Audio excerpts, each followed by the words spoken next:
2007년 절친이었던 3명의 여성, 북한산에서 사라진 후 18년 후 그 섬에 갇혀 있다. 시그널 D입니다. 2007년 10월 13일 북한산에 3명의 여성이 올랐습니다. 한지우 42세, 윤서현 38세, 장민아 35세.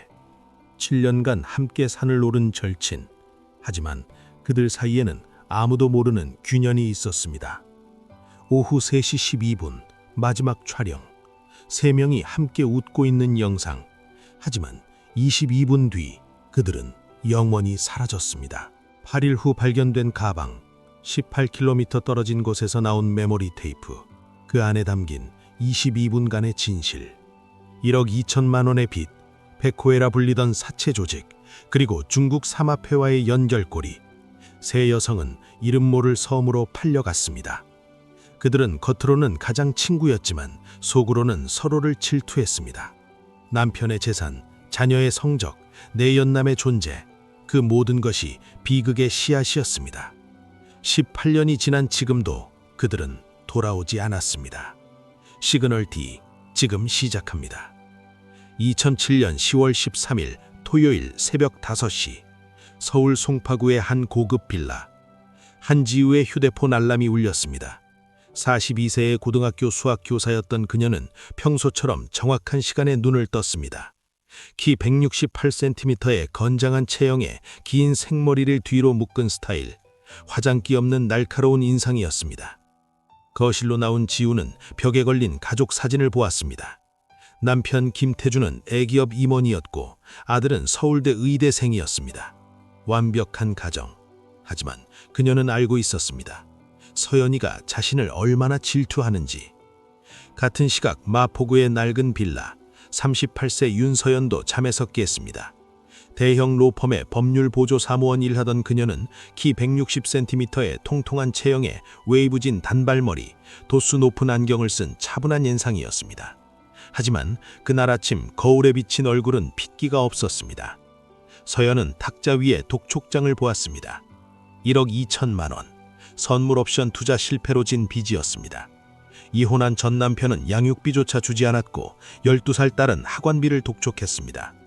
지우는 좋겠지. 돈 걱정 없이 사니까. 서연은 쓴웃음을 지었습니다. 매달 산악회에서 새 등산복을 자랑하는 지우가 미웠습니다. 하지만 티낼 수는 없었습니다. 친구니까. 강남구 35세 장민아의 오피스텔. 광고회사 카피라이터였던 그녀는 키 172cm의 길쭉한 체형에 짧은 보브컷, 진한 화장과 빨간 립스틱이 인상적인 화려한 외모였습니다. 미나는 침대 옆 남자를 보았습니다. 기혼남 최진혁, 41세, 대형 건설사 부장이었습니다. 3년째 만나고 있지만 그는 이혼할 생각이 없었습니다. 오늘 산 간다고 했지? 조심해. 진혁이 중얼거렸습니다. 미나는 대답하지 않았습니다. 대신 카톡을 확인했습니다. 서현 언니로부터 온 메시지. 오늘 꼭 좀 도와줘. 부탁이야. 또 돈 얘기겠지. 미나는 한숨을 쉬었습니다. 서현의 빚 문제는 알고 있었지만 솔직히 동정심보다는 우월감이 들었습니다. 자신은 최소한 기혼남이라도 만나고 있으니까. 서현은 이혼 후 남자 하나 없으니까. 오전 6시 30분 한지우의 USUV가 서현을 태우러 왔습니다. 뒷좌석에는 이미 미나가 앉아 있었습니다. 언니, 차 바꿨어요? 이번 건 수입차네요? 미나가 물었습니다. 남편이 바꿔줬어. 안전한 게 좋다고. 지우가 태연하게 대답했습니다. 서현은 입술을 깨물었습니다. 자신은 10년 된 중고차도 할부로 샀는데 지우는 1억짜리 차를 선물로 받는구나. 차 안은 어색하게 조용했습니다. 서현 언니, 오늘 그 사람들 만나는 거 맞아요? 미나가 조심스럽게 물었습니다. 오후 3시에 백운대 중턱에서. 서현이 떨리는 목소리로 대답했습니다. 녹화는 내가 할게. 증거 확보하면 경찰에 신고할 수 있을 거야. 미나가 캠코더를 확인했습니다.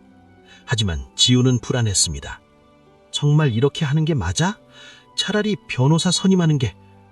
언니는 좋겠네요. 변호사 선임할 돈도 있고. 서현의 목소리에 가시가 돋았습니다. 그게 무슨 소리야? 지우가 당황했습니다. 아무것도 아니에요. 그냥 저는 선택지가 없다는 거죠. 서연은 창밖을 바라봤습니다. 차 안의 공기가 무거워졌습니다. 윤서연의 빚은 1억 2천만 원이었습니다. 2006년 봄부터 시작된 선물 옵션 투자. 처음에는 돈을 벌었지만 2007년 여름 시장이 폭락하면서 모든 것을 잃었습니다. 그리고 사채에 손을 댔습니다. 고려 신용대출, 경기 북부에서 활동하는 사채 조직이었습니다. 월 이자 7%, 원금을 갚지 못하면 이자가 눈덩이처럼 불어났습니다. 9월부터 협박이 시작되었습니다. 직장으로 찾아가겠다는 문자, 딸 학교 앞에서 대기하고 있다는 사진. 서연은 공포에 떨었습니다. 산악회 회비 통장에서 580만 원을 뺏은 것도 들켰습니다. 지우가 회계를 확인하다가 발견했습니다. 서연아, 이거 뭐야? 지우가 통장을 들고 물었을 때 서연은 무릎을 꿇고 밀었습니다. 언니, 미안해. 조금만 빌려 쓴 거야. 다음 달에 꼭 넣을게. 하지만 지우는 차갑게 대답했습니다. 다음 달에 어떻게 나올 건데? 1억 넘는 빚이 있으면서. 그 순간 서연은 깨달았습니다. 지우가 자신을 동정하는 게 아니라 경멸하고 있다는 것을. 미나가 중재에 나섰습니다. 언니들 싸우지 마요. 우리가 도와주면 되잖아요. 하지만 미나의 속마음도 복잡했습니다. 내가 왜 서연 언니 빚을 도와줘야 하지? 자기가 투자 잘못한 건데? 결국 세 사람은 타협안을 찾았습니다. 사채업자들을 직접 만나서 협상하고 녹화해서 경찰에 신고하자는 것이었습니다.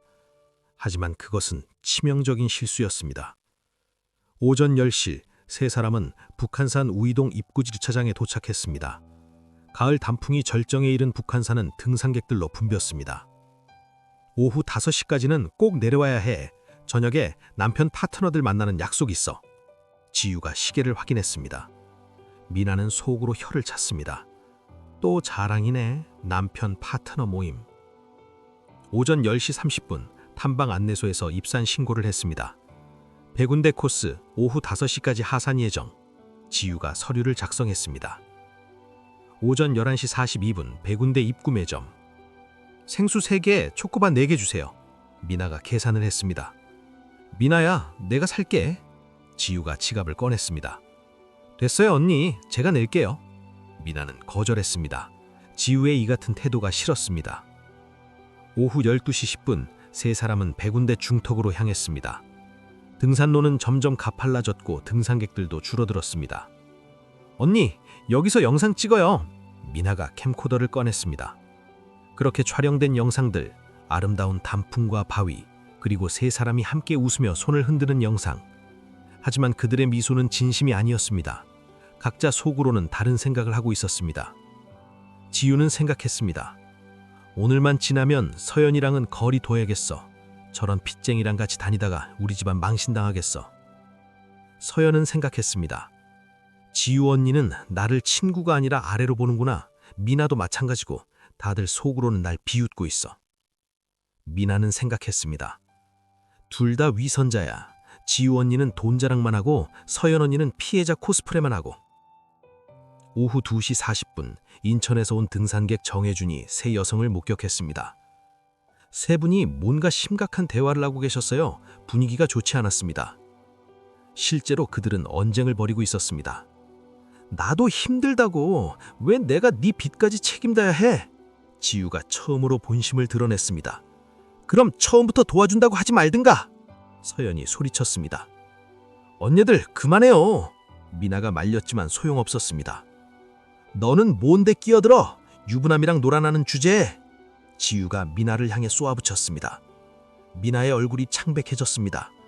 그건 언니가 어떻게 알아요? 다 알아. 산악회 사람들 다 알아. 네가 유부남이랑 만나는 거 부끄러운 줄 알아야지. 그 순간 서연이 비웃었습니다. 언니도 똑같잖아요. 남편이 바람피는 거 알면서 모른 척하는 거. 지우의 얼굴이 굳어졌습니다. 뭐라고? 다 알아요. 남편이 비서랑 호텔 다니는 거. 그래서 비싼 차 사주고 명품 가방 사주는 거잖아요. 죄책감 때문에. 세 사람의 관계는 그렇게 무너졌습니다. 오후 3시 정각. 100군데 중턱의 한 지점에서 2명의 남성이 나타났습니다. 한 명은 29세의 박현수, 키 178cm의 근육질 체격의 등산복 차림이었지만 목소리는 거칠었습니다. 다른 한 명은 37세 정도로 보이는 남성, 건장한 체격에 야구 모자를 눌러 쓰고 있었습니다. 윤서연 씨, 오래 기다리셨죠? 야구 모자를 쓴 남자가 냉소적으로 웃었습니다. 서연의 얼굴에서 핏기가 사라졌습니다. 돈은 가져왔어요? 저기요, 협상 좀... 서연이 떨리는 목소리로 말을 시작하려는 순간 지우가 앞으로 나섰습니다. 일단 얘기 좀 합시다. 1억 2천만 원은 너무 과도해요. 원금만 갚게 해주세요. 원금? 야구모자 남자가 비웃었습니다. 지금 장난해요? 이자 포함해서 1억 8천이에요. 6개월 동안 한 푼도 안 갚았잖아. 오후 3시 12분. 장민아가 캠코더 녹화 버튼을 눌렀습니다. 두 남성이 프레임 안에 들어왔습니다. 뭐 하는 거야? 박현수가 미나를 향해 다가왔습니다. 증거 확보해요. 불법 사채는 경영위원회에 신고할 수 있어요. 미나의 목소리는 떨렸지만 캠코더는 놓지 않았습니다. 여자가 지금... 야구모자 남자의 표정이 굳어졌습니다. 그는 휴대폰을 꺼내 전화를 걸었습니다. 형님, 상황이 안 좋습니다. 지원 필요합니다. 오후 3시 23분. 박현수가 캠코더를 빼앗으려 했고 미나는 필사적으로 막았습니다. 그 과정에서 몸싸움이 벌어졌습니다. 놔, 증거야! 미나가 소리쳤습니다. 하지만 미나는 캠코더를 빼앗기기 전에 재빨리 메모리 테이프를 빼내 배낭 깊숙이 숨겼습니다. 오후 3시 50분. 검은색 승합차 한 대가 백운대 인근 임도에 도착했습니다. 차에서 내린 것은 4명의 남성. 고려 신용으로 포장한 폭력 조직의 핵심 인물들이었습니다. 리더로 보이는 50대 남성 조대성이 말했습니다. 어디 봅시다. 빚도 못 갚으면서 녹화는 하고 있었다. 세 여성은 승합차로 끌려갔습니다. 차 안은 어두웠고 담배 냄새가 진동했습니다. 이 여자들 어떻게 할까요? 박현수가 조심스럽게 물었습니다. 조대성은 세 여성을 훑어봤습니다. 나이는 좀 있는데 쓸모는 있겠네.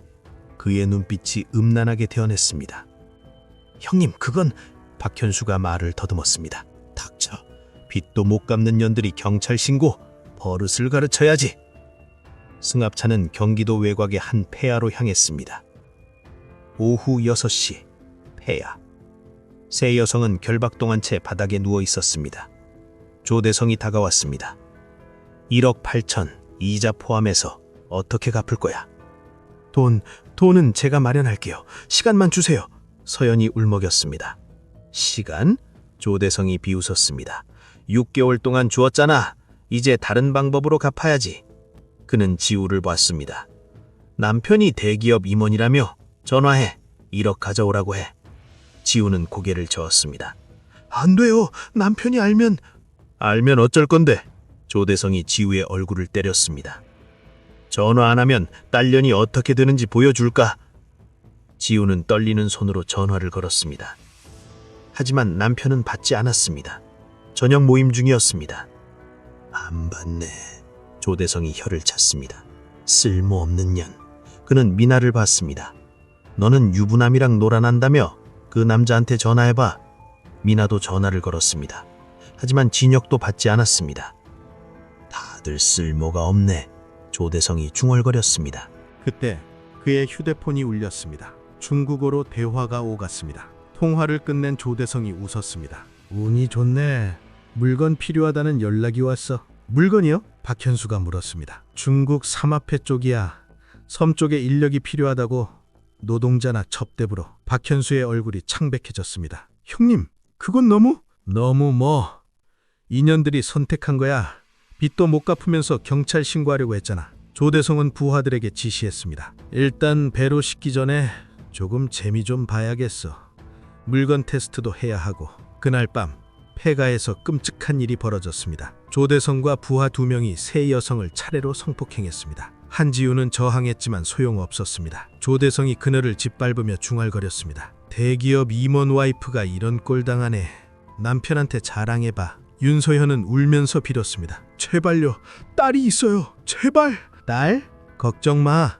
너도 곧 딸 못 볼 거니까. 조대성이 비웃었습니다. 장민아는 정신을 잃었습니다. 폭력의 강도를 견디지 못했습니다. 박현수는 차 안에서 담배를 피우며 밖을 바라봤습니다. 비명소리가 들렸지만 그는 귀를 막았습니다. 이건 아닌데.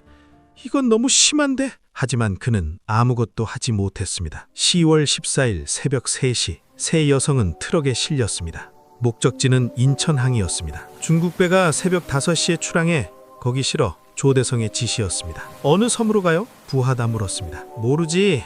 삶 앞에 쪽에서 알아서 처리할 거야. 어차피 돌아올 일은 없어. 트럭 안에서 세 여성은 의식을 잃은 채 누워 있었습니다. 약물이 투여되었습니다. 새벽 5시 인천항. 낡은 화물선 한 척이 출항을 준비하고 있었습니다. 중국 선적의 배였습니다. 세 여성은 컨테이너에 실렸습니다. 그 안에는 이미 다른 여성 5명이 있었습니다. 모두 인신매매 피해자들이었습니다. 목적지는 선장이 중국어로 물었습니다. 산둥성 외곽섬. 거기서 또 나뉠 거야. 조대성의 부하가 대답했습니다. 배는 한국 해역을 벗어났습니다. 세 여성이 도착한 곳은 이름 모를 작은 섬이었습니다. 그곳에는 불법 어업 기지가 있었고 강제 노동자들이 일하고 있었습니다. 여성들은 노동자 접대부로 팔렸습니다. 한지우는 생선 공장에 배치되었습니다. 하루 18시간 노동, 밤에는 관리자들의 성폭력. 윤서현은 식당 일을 했습니다. 요리와 청소, 그리고 밤에는 어부들의 상대. 장민아는 성인 가라오케로 보내졌습니다. 섬의 유일한 유흥업소였습니다. 탈출은 불가능했습니다. 섬은 사방이 바다였고 배는 한 달에 한 번만 왔습니다. 게다가 감시가 삼엄했습니다. 18년이 지난 2025년 한지우는 60세가 되었습니다. 여전히 그 섬에 있습니다. 이제는 늙어서 생선 공장도 일하지 못하고 청소 일만 합니다. 윤서연은 56세가 되었습니다. 식당 일을 계속하지만 건강이 나빠졌습니다. 딸 얼굴은 이제 기억나지 않습니다. 장민아는 53세가 되었습니다. 유흥업소에서 나와서 빨래 일을 합니다. 탈출을 시도했다가 2번 붙잡혔고 고문당했습니다. 세 사람은 가끔 마주칩니다. 하지만 대화하지 않습니다. 서로를 원망하기 때문입니다. 지우는 생각합니다. 서현이 때문에 내 인생이 망했어. 걔만 없으면. 서현은 생각합니다. 지우가 진심으로 도와줬으면 이런 일은 없었을 거야. 위선자. 장민아는 생각합니다. 둘 다 싫어. 처음부터 관계를 끊을걸. 그들의 우정은 그렇게 끝났습니다. 2007년 10월 13일 오후 9시 20분 김태준, 과 윤서현의 동거인 그리고 장민아의 남자친구가 각각 경찰에 신고했습니다. 수색이 시작되었습니다. 하지만 아무것도 발견되지 않았습니다. 10월 21일 한지우의 가방이 고양시 공원 벤치 옆에서 발견되었습니다. 10월 26일 파주 공원에서 메모리 테이프가 발견되었습니다. 복원된 영상은 22분, 오후 3시 32분부터 34분까지의 기록. 하지만 그 이후는 공백이었습니다. 2014년 8월 22일 박현수가 경찰에 자수했습니다. 7년 전 북한산 실종 사건, 제가 연루되어 있었습니다. 그는 모든 것을 자백했습니다. 사체 조직, 폐가에서의 일, 그리고 인천항. 하지만 한 가지는 숨겼습니다. 성폭력에 대해서는 말하지 않았습니다. 차마 입 밖으로 낼 수 없었습니다. 세 분은 배에 실렸습니다. 중국 쪽으로. 그 후는 저도 모릅니다. 경찰은 중국 공안에 협조를 요청했습니다. 하지만 삶 앞에는 이미 조직을 해체했고 관련자들은 모두 사라졌습니다. 인천항의 출항 기록을 조사했지만 2007년 당시 기록은 부실했습니다. 불법 선박들은 기록조차 남지 않았습니다. 섬을 특정할 수 없었습니다. 중국 해안에는 수천 개의 섬이 있었고 그중 상당수는 불법 어업 기지였습니다. 수사는 결국 미궁에 빠졌습니다. 2025년 현재 김태준은 62세가 되었습니다. 재혼하지 않았고 홀로 살고 있습니다. 매년 10월 13일이면 북한산을 찾습니다. 윤서연의 딸은 30세가 되었습니다. 얼굴 얼고도 기억하지 못합니다. 하지만 가끔 꿈에 나타난다고 합니다. 장민아의 남자친구 최진혁은 이혼했습니다. 아내가 바람핀 것을 알게 되었기 때문입니다. 미나가 사라진 후 죄책감에 시달리다가 자폭한 것이었습니다. 박현수는 43세가 되었습니다. 딸이 태어났지만 행복하지 않습니다. 매일 악몽을 꿉니다. 그날 밤 폐가에서 들렸던 비명소리가 들립니다. 2018년 박현수는 다시 경찰서를 찾았습니다. 제가 숨긴 게 있습니다. 그는 떨리는 목소리로 말했습니다.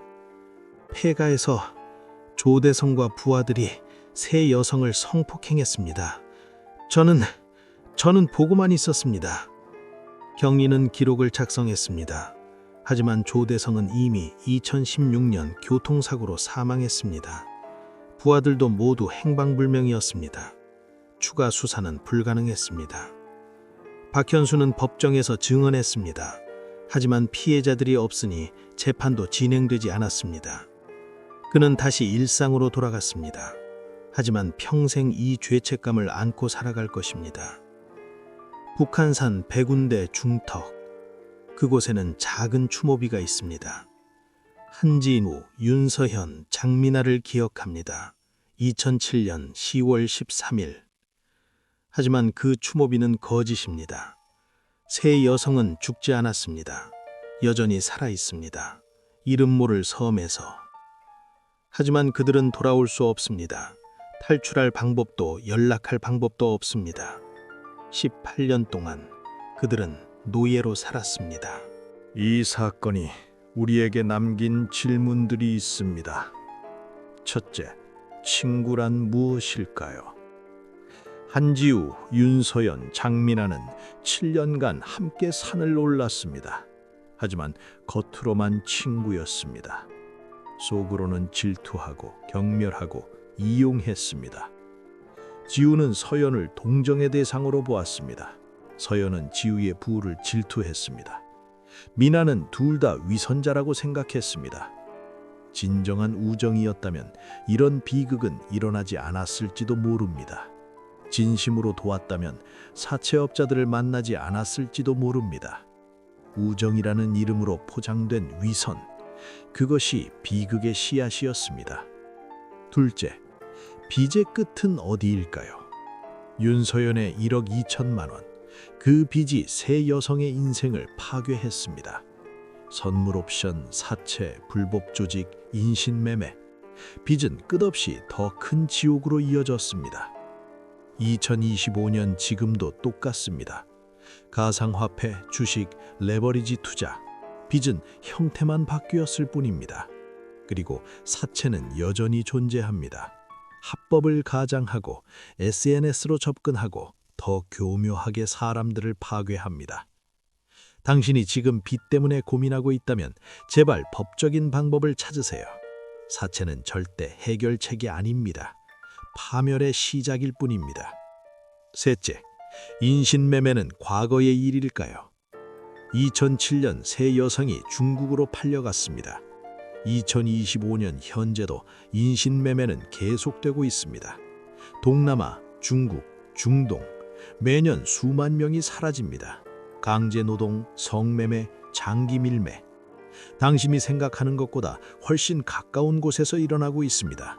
해외 취업 사기, 결혼 중개 사기, 여행 중 실종, 모두 인신매매와 연결되어 있을 수 있습니다. 넷째, 성범죄는 왜 숨겨질까요? 박현수는 7년 동안 성폭행 사실을 숨겼습니다. 11년이 지나서야 고백했습니다. 하지만 가해자들은 이미 사라졌습니다. 처벌도 보상도 없습니다. 성범죄는 항상 그렇습니다. 숨겨지고 묻히고 잊혀집니다. 피해자는 평생 고통받지만 가해자는 처벌받지 않습니다. 우리 사회는 성범죄에 너무 관대합니다.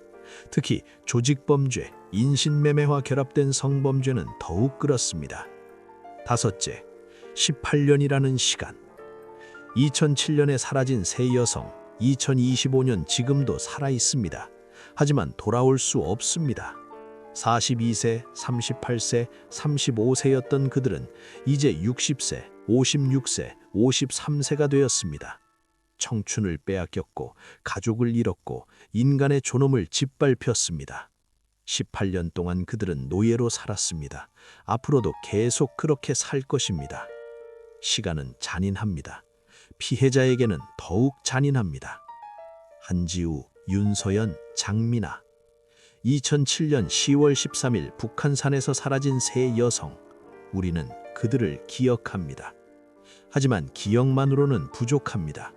이런 비극이 다시 일어나지 않도록 해야 합니다. 사체를 분절해야 합니다. 인신매매를 막아야 합니다. 성범죄를 엄번해야 합니다. 그리고 무엇보다 진정한 우정이 무엇인지 다시 생각해야 합니다. 위선이 아닌 진심으로, 질투가 아닌 사랑으로, 이용이 아닌 헌신으로. 그것이 비극을 막는 유일한 방법입니다. 시그널 D 채널을 시청해 주셔서 감사합니다. 구독해 주시면 영상 제작에 정말 큰 힘이 됩니다.